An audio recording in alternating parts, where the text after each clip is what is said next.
Thank you all. Hope you are all watered and fed. I definitely went overboard on the desserts. All three I tried, and they were all very good.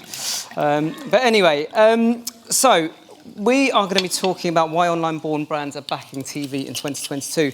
And one of the biggest behavioural shifts caused by the pandemic, apart from the resurgence of QR codes, has been the increase in e-commerce.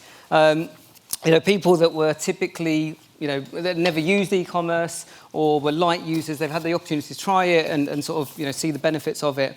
And what that's meant is there's been a huge surge in online-born businesses that have come into sort of the market in every possible category. New categories have sprung up. And a lot of these businesses are hugely dependent on marketing for their sort of sales and their growth. And unsurprisingly, for many of them, sort of online media is the start point, social and all the rest of it. But sometimes with that, you can reach a saturation point and you need something else to sort of drive your growth. And TV sometimes becomes that next phase of marketing growth. And what we've seen, some of the research that we've done is that in 2021, online-born businesses, they spent £1.1 billion on TV spend. That's 20% of all TV spend, linear TV spend. And that grew 42% year on year. So it was the largest category growth, or was largest growth across all the different categories. And for example, the used car category, they increased their linear TV spend by 51 million to 74 million in 2021, compared to in sort of pre-COVID times, 2019, that was a growth of 222%. So today, we're going to hear from Cheryl and Lucas, two people that have been at the heart of two highly successful online-born businesses. And I'll just do a little bit of an introduction. So Cheryl is the CEO of Eve Sleep, the European sleep wellness brand. She joined in 2018 as CMO and then was more recently promoted to CEO, so congratulations. And she made the leap from breakdowns to beds. Previously, she was at AA, where she sort of did a whole turnaround in terms of the brand, spawned a singing baby, which was fantastic. Everyone, I'm sure, remembers the singing baby from the AA, and that earned the brand an IPA Gold Effectiveness Award. And prior to that, FMCG was her background, Bird's Eye, Unilever, and so on. Lucas is the group brand director at Kazoo. Been there from the start, I believe. That's right. Yep. And I found out yesterday that everyone seems to know Lucas. I looked at Lucas' CV. He's got a fantastic CV.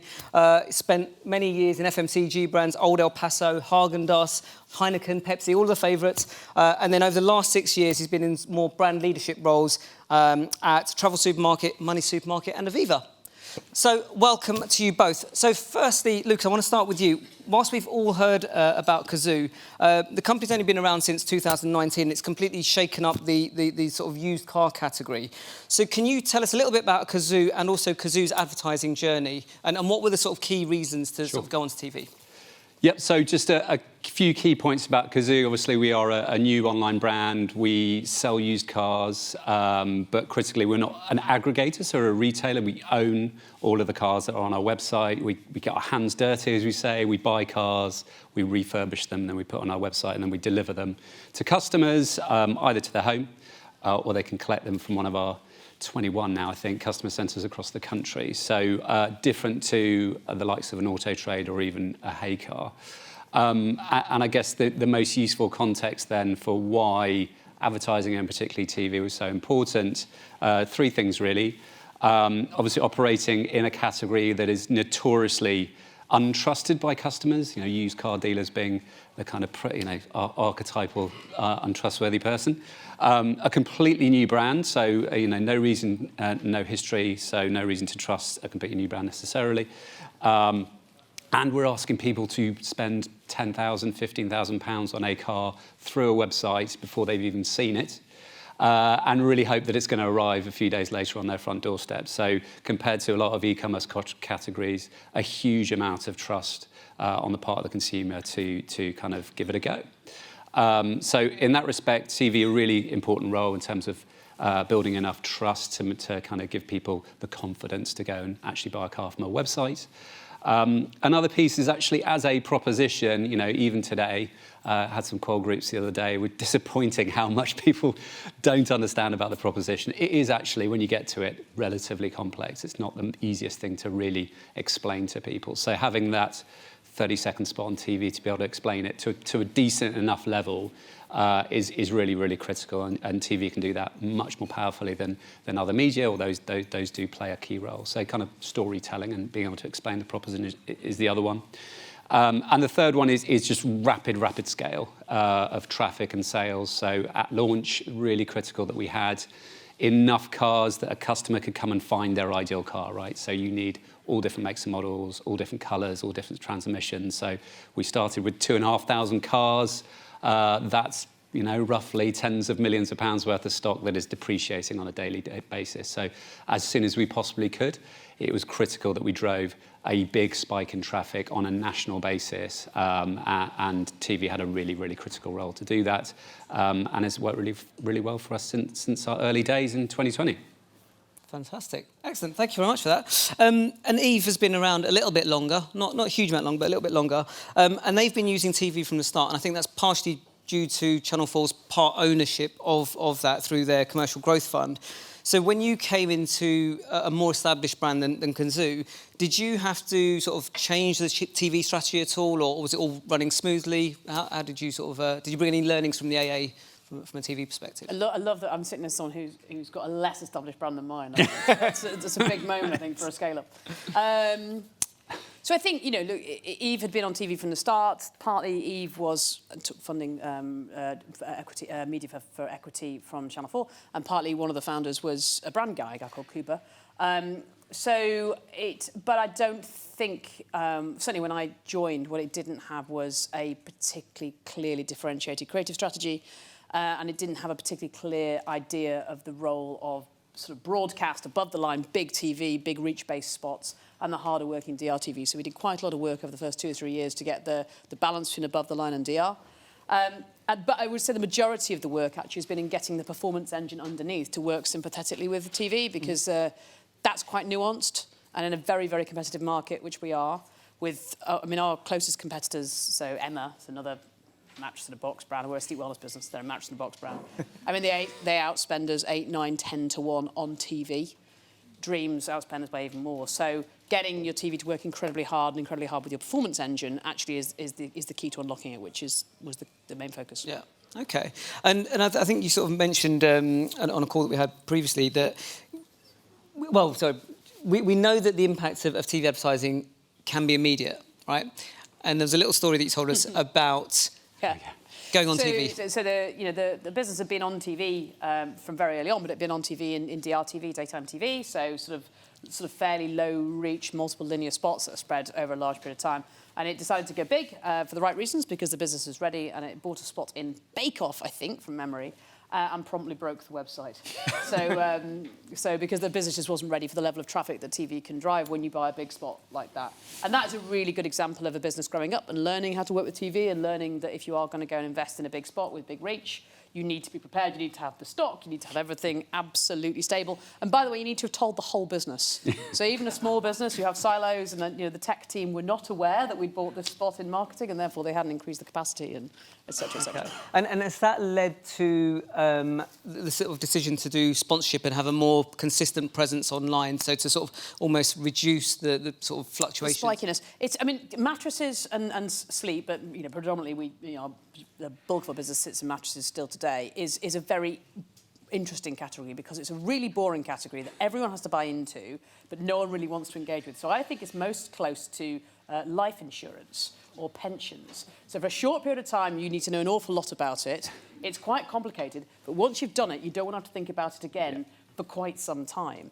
As a result, sort of spiky TV media often doesn't pay back in the ROI as you'd like it to, because you've only got about 3% of the market in market at any point in time, but 100% of you will be in market for a mattress at some point in the next 5 years, I guarantee. So actually, the longer-term brand building stuff that sponsorship can do, which isn't quite so spiky, it tends to deliver a better ROI, and we did a bit of testing of it with a different media buyer last year to try to explore that as a principle. We've also got a very young brand. Yours is even younger, but you spent a bit more than me. Maybe, I don't know. Possibly. And so trust is really, really key. You're buying something that you are going to lie on naked with your partner for 10 years. You may not be naked. A lot of people are naked. It is, you spend more time with your mattress than any other product at all, bar none. So it's a really high emotional investment category, and we're asking you to buy something which is going to fundamentally affect your wellness every single night of your life and is 2 weeks' wages without seeing it and without lying on it. So trust is really, really key. And the market is full of shonky brands from China, and you can buy a mattress off a bloke with a van. So trying to really wear the clothing of a trusted brand and sponsorship, particularly sponsor of a channel like we do Late Nights on 4, it's a really, really good piece of brand equity for us to borrow. You know, if we're a trustworthy enough brand for Channel 4 to put us on, we're a trustworthy enough brand for you to buy from. And you know, I guess TV provides those costly signals. It sort of, and it can really accelerate trust levels for sort of new brands, which is great. Okay, so moving on, we did a piece of research which you were both involved in. So thank you very much. So it was called TV Playbook, and in that we found that 80% of online-born brands. 80% of the visits for online-born brands are driven from marketing communications, and further, 42% come from TV. So in such a new and highly competitive sort of category such as online used cars, can you sort of tell us a little bit about what sort of traffic it drives? Because the stats that we found is that, you know, our research it sort of generated, it was over about 120 million visits across sort of 3 years. We found that about 2/3 of the visits that TV drove were direct to site or organic. About 20% were brand searches, and then 14% which were generic, and that's the most expensive. So can you tell us about how that sort of plays out with you guys? Yeah, so over the course of time, we track traffic both in terms of first touch attribution, last touch attribution, and it differs across those two. But broadly, we've got a really healthy mix. It's probably more like we bucket together direct, organic, and branded PPC, and that together is effectively what we term our kind of brand traffic, as opposed to generic paid traffic. And that is, depending on how you look at it, it's between a half and 2/3, roughly. And that's been fairly consistent since we went live on TV over the last couple of years, and that we see that as a fairly healthy mix. It's we're not over-reliant on any one kind of generic auction platform. And we can play with different kinds of traffic, dialing up and down, depending on what our kind of trading requirements are. So if we want to drive a real short-term spike, we'll invest in aggregators and Auto Trader, and that kind of window between spending and getting a sale is much tighter. If we want to kind of brand build, we kind of spend it on that channel, and there's more of a long-term effect. So it's a good, healthy mix. We're not over-reliant on one channel. And we can kind of increasingly understand how we play tunes with that mix, depending on what our needs are. Okay. And outside of sort of website traffic, are you seeing any other impacts of the TV driving in terms of better conversion rates? If people have understood the proposition better, are they more likely to convert? Yeah, so we had a brief period of time, right at the start of 2020, we had about 4 weeks before we did any broadcast advertising, so really our only marketing channels then were paid search and aggregators, so primarily Auto Trader, so people were finding us, and then some of them, believe it or not, were buying cars. At the point at which we turned on TV at pretty big scale at the start of February, we had a nice 4 or 5 week run before the first lockdown. So we can kind of compare those two data sets, right? And we found that traffic before and after was about 2.5 times higher, and pretty much immediately. But interestingly, and what surprised us was actually our sales are like 3 times higher, and pretty immediately, given that it's used car buying on a website. So our conversion overall improved, and the hypothesis there is more people were coming to the website with a prior knowledge of what the brand was all about, what the proposition was out, maybe a bit more trust, so more likely to then take the leap to buy a car. Fantastic, excellent. Sharon, you touched on it sort of a little bit earlier. You talked about launching the brand campaign, moving away from that sort of product focus of mattress in a box to a sort of a sleep wellness business, helping the UK to rise and shine, I believe. And previously in our research, you've talked about how important it is for online-born brands to sort of be less reliant on marketing, and so beyond the because by being less reliant on marketing, by building their base level of sales, right? So beyond the obvious reason of obviously it's more revenue, why is that so important? And how does TV play a role in that? Yeah, so marketing investment, I mean, clearly marketing is absolutely key to everything you do, but marketing investment specifically and media investment.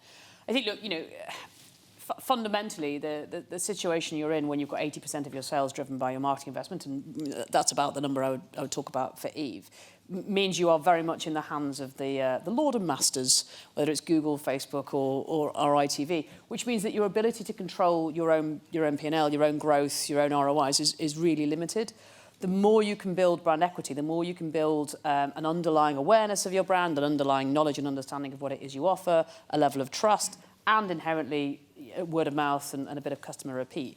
The more you're able to be in control of your own destiny, quite frankly, you also have improved ROIs. So if a number of your customers are coming and buying because they know you and they've heard of you and their friend talked about you and they have a memory of you, that is clearly cheaper than someone you've had to pay because you've had to convince them on a Google click.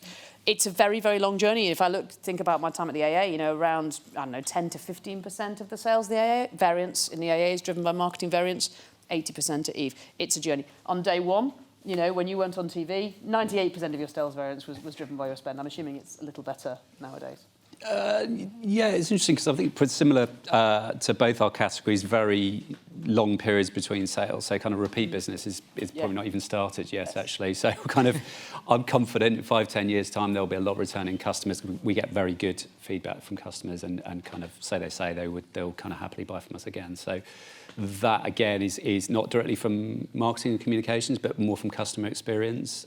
I suppose the expectation is that that kind of base will grow over time as more and more people have a direct experience of buying from us, really. I guess it also provides a level of resilience when crazy things like pandemics happen. That can leave you in a strong position when things sort of settle down. And you're in a bit of a race, quite frankly. You're in a bit of a race to build that brand equity and build those memory structures and build that knowledge of your brand before something comes and gets you, whether it's a pandemic or it's a massive media cost spike or a war in Ukraine or whatever else is going to come and try and get you. Excellent. OK, brilliant. I'd like to open it up for questions. If anyone's got any questions.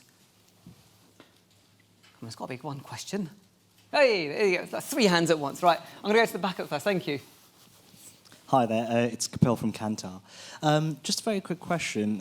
I read recently from something that the ThinkBox published. There's a trend with online-born brands where they're sort of like getting the expertise to devise their media campaigns and strategies in-house and not relying on big agencies. How are you, at both of your brands, how are you guys doing this, especially when you're backing TV, a medium where, traditional agencies have built their businesses on? I mean, Go for it. Probably do it slightly. I don't know if we are doing it differently. So, same agency. Yeah. Well, we are with media.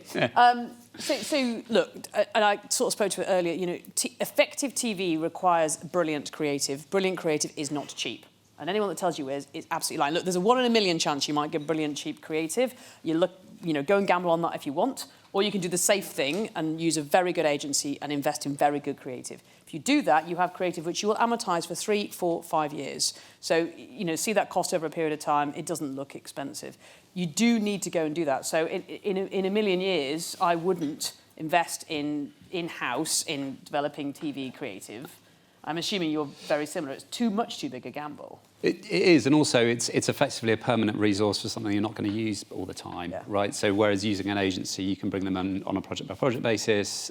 You're going to, like to your point, you're going to get more effective, better quality creative. It's pretty rare that people bring it all in-house. We don't have a need for creating work that often, and I just wouldn't want to bring in a permanent team. Feels like a massive headache, the idea that I'm in charge of my God, how terrifying. I think media is difficult. I think media is much more fluid. And I think, as the world evolves forwards, media agencies that can work much more closely with what you have in-house. And, stuff floats in-house, out-house, between-house, big agency, small agency.